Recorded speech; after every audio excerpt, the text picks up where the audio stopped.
Sorry. Baik, selamat pagi. Sehat semua kan? Sehat, Pak. Sehat, sehat Pak. Semangat. Ya, Pak. Semangat, Tetap Pak. semangat. Ya, puji Tuhan. Kesehatan kita yang perlu. Apapun bisa dibuat kalau kita sudah sehat dan ditambah lagi semangat. Nah, pagi ini kita akan mempelajari pelajaran kita panggilan hidup sebagai umat Allah. Beberapa kali pertemuan kita akan membahas ini.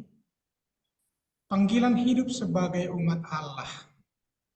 Pada pokok pertama, kita akan memaknai, mendalami apa itu panggilan hidup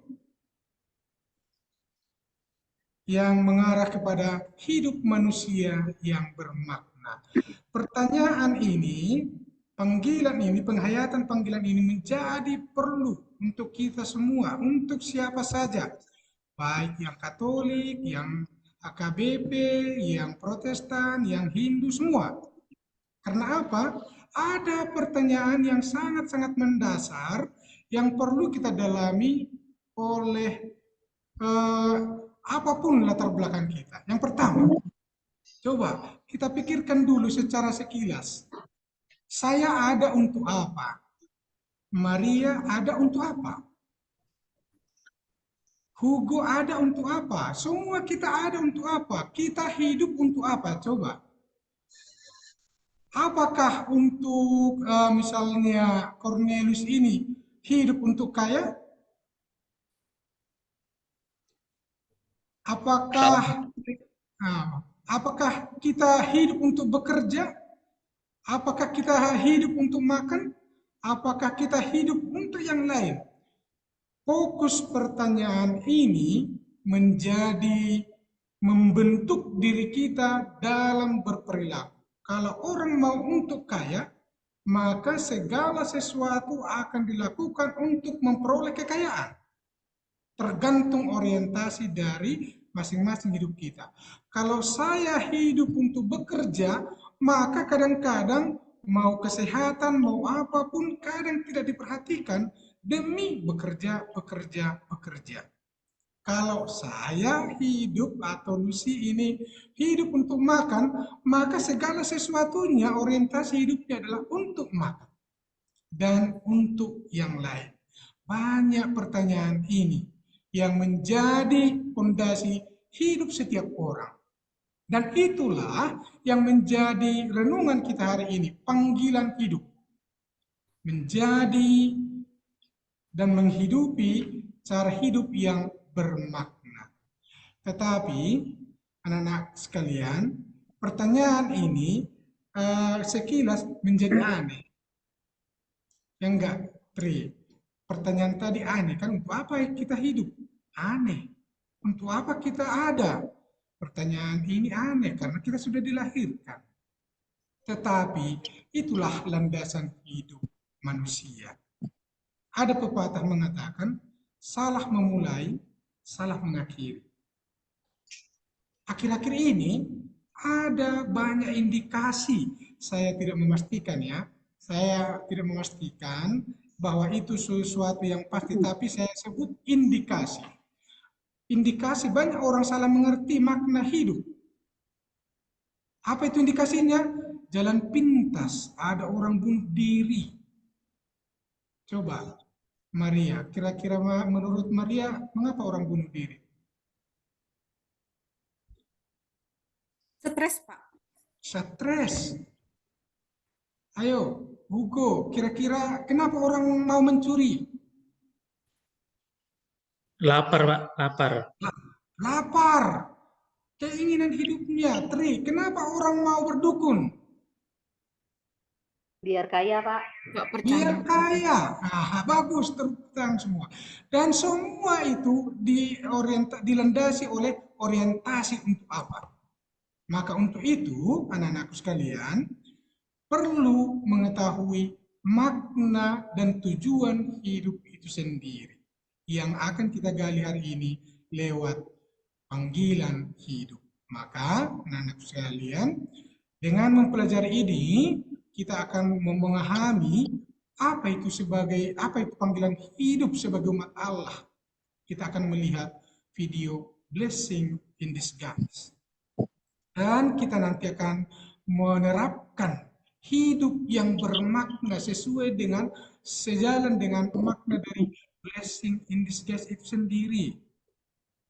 Dan Bapak harapkan sebagai sekolah kita yang bernaung di Yayasan Don Bosco, maka salah satu core values dari nilai-nilai Don Bosco itu adalah semua hidup kita itu kita jalankan dengan nilai keramahan. Mau sebagai siswa, mau sebagai anak di rumah, mau sebagai anggota masyarakat, selalu kita wujudkan dengan nilai keramahan. Tapi, anak-anakku sekalian, semua ini nanti akan Bapak lihat dalam proses pembelajaran diskusi kita, aktivitas kita. Apakah sudah nampak proses keramahan itu dalam hidup kita? Nah, sebelumnya, mari dah dulu kita lihat kira-kira apa yang ditekankan dalam video yang berikut ini. Video ini mencerminkan beberapa hal atau nilai yang perlu kita gali dan ada itulah sekitar sekilas cuplikan dari Blessing in Disguise yang meliputi berbagai segi hidup, entah hidup berkeluarga, entah hidup di masyarakat, entah hidup dalam perkawinan, dan macam-macam. Nah, anak-anakku sekalian, tadi ya dari cuplikan video itu, apa kira-kira kata-kata yang sering diucapkan di situ? Siapa yang melihat? Memberi pendapat, ayo.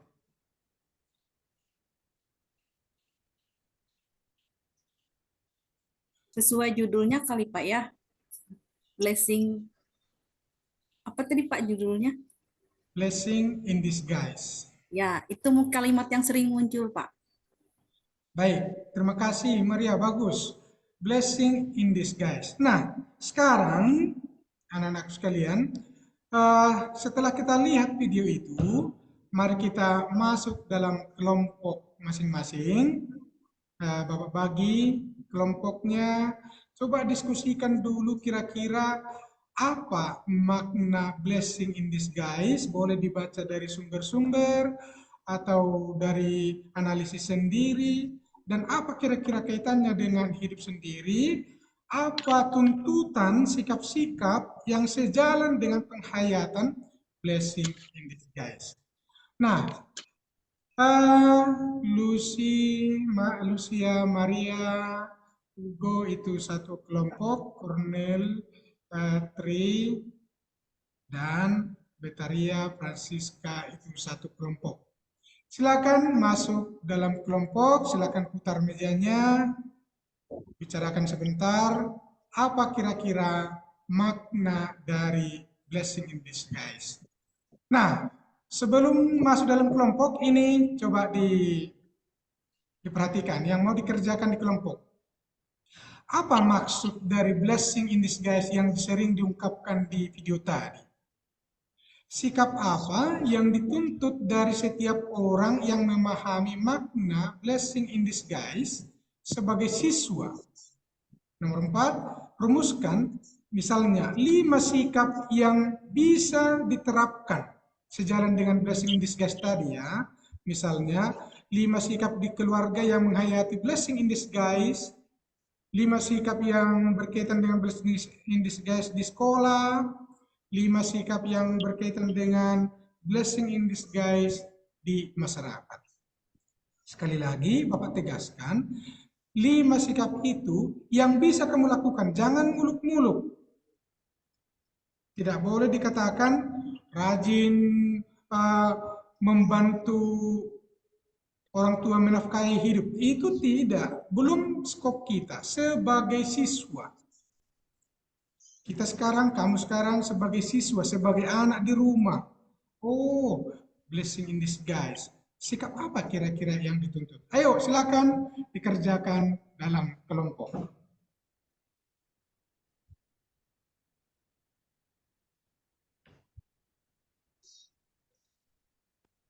Nah, sekarang kita setelah masuk dalam kelompok, coba Bapak kasih waktu untuk kelompok dari Cornelius mengutarakan apa yang sudah diskusikan. Ayo silakan.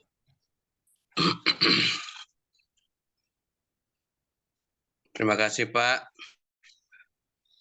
Tadi banyak hal yang kami diskusikan tentang pemaknaan hidup ini, panggilan hidup sebagai umat Allah. Tapi pada intinya kami punya pandangan bahwa apapun itu panggilan kita sebagai umat manusia harus disyukuri dan dimaknai dalam hidup, baik itu hidup bermasyarakat, hidup dalam rumah tangga dengan orang tua kita.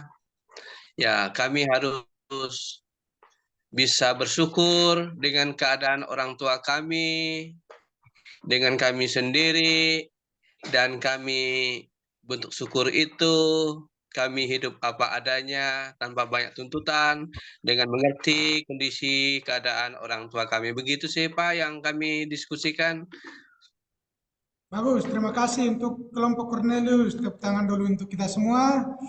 Untuk kelompok Cornelius, bagus. Ada mau menambahi dari anggota kelompok dari nomor yang Bapak suguhkan ini? Maksud dari blessing in disguise, sikap yang dituntut. Cukup? Baik. Dari kelompok Hugo, silakan. Baik Pak, blessing in disguise ini kan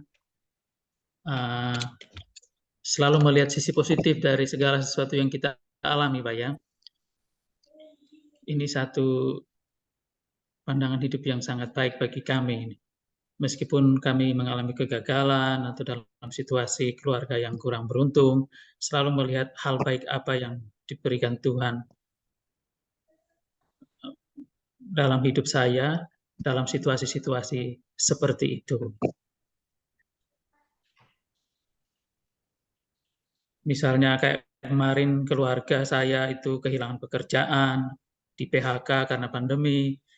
Saat itu sangat sedih, tetapi ternyata ada maknanya bahwa bapak saya kemudian dapat pekerjaan tawaran yang lebih baik dari sebelumnya.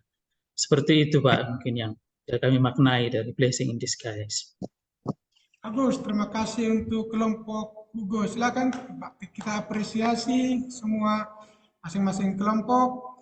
Nah, blessing in disguise. Masih ada tambahan dari anggota kelompok? Apa yang sudah ditampilkan ketua kelompok? Tidak, Pak. Bagus. Setuju apa yang sudah disampaikan oleh utusan-utusan kelompoknya. Nah, ini juga salah satu orang miskin. Bagus. Orang yang suci hatinya. Orang suci hatinya. Nah, anak-anakku sekalian, ada dua versi di sini. Yang suci hatinya berbahagia. Orang lapar berbahagia. Orang miskin berbahagia. Satu sisi, orang miskin ini, orang suci ini positif. Orang lapar ini suatu tantangan hidup. Tetapi semua dikatakan berbahagia. Teks ini menunjukkan bahwa dalam segala bentuk dan kondisi keberadaan hidup, kita harus mampu menunjukkan kebahagiaan. Apa yang dikatakan oleh kelompok Cornelius tadi, bahkan kelompok Hugo, kadang udah di PHK, kadang pengalaman hidup di keluarga tidak sesuai dengan yang diinginkan, tetap menunjukkan sikap kebahagiaan. Menerima bahwa itu adalah cara Allah untuk menyelamatkan setiap hidup manusia. Inilah yang menjadi petunjuk sekaligus landasan bagi kaum beriman untuk memaknai hidup. Sampai di sini, ada pertanyaan? anak-anakku? Tidak, Pak, sudah jelas. Jelas? Apa itu, Jelas, Pak? Pak. Bagus. Apa itu Ya. kira-kira panggilan hidup, hidup yang bermakna? Coba kira-kira hidup yang bermakna itu yang bagaimana? Ada yang bisa menjawab?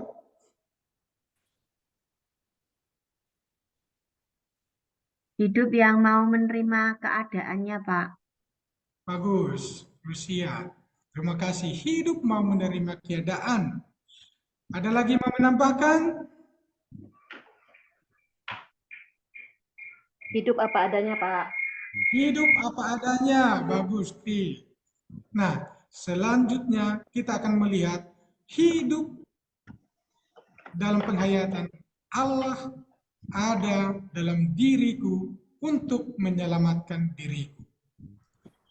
Allah ada dalam diriku untuk menyelamatkan diriku. Nah, teman-teman sekalian, sebagai sekarang dari tugas pelajaran kita ini, coba tuliskan PR yang akan kamu kerjakan di rumah. Jelas kira-kira maksud pertanyaan ini? Jelas, Pak. Baik. Nah, inilah menjadi tugas kita untuk hari ini. Maka minggu depan kita akan menggali apa makna panggilan hidup dari sudut pandangan gereja. Demikian pertemuan kita hari ini. Kalau ada pertanyaan silakan.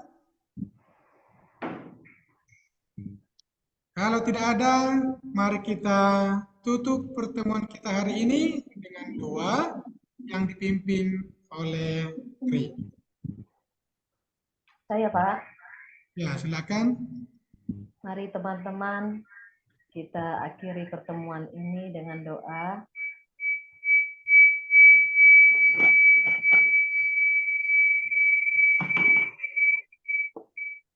Dalam nama Bapa dan Putra dan Roh Kudus. Amin. Allah Bapa yang Maha Baik, terima kasih atas penyertaan-Mu dalam pertemuan kami. Semoga apa yang kami terima dari guru kami sungguh bermanfaat untuk kehidupan kami. Terima kasih Tuhan Yesus. Amin. Dalam nama Bapa dan Putra dan Roh Kudus. Amin. Terima kasih Tri. Silakan diingat tugasnya. Maka sampai jumpa untuk minggu depan anak sekalian. Selamat pagi. Pagi, Pak. Selamat pagi. Terima kasih, Pak. Terima kasih, Pak. Baik, untuk peer teaching-nya Pak Malau menurut saya sudah baik. Intonasi suara sudah bisa terdengar dengan jelas. Ekspresi atau gerakan tubuh juga sudah. Materi menurut saya sudah bagus seperti itu, tapi secara umum menurut saya sudah baik. Itu komentar saya, Pak. Terima kasih. Terima kasih, Bu.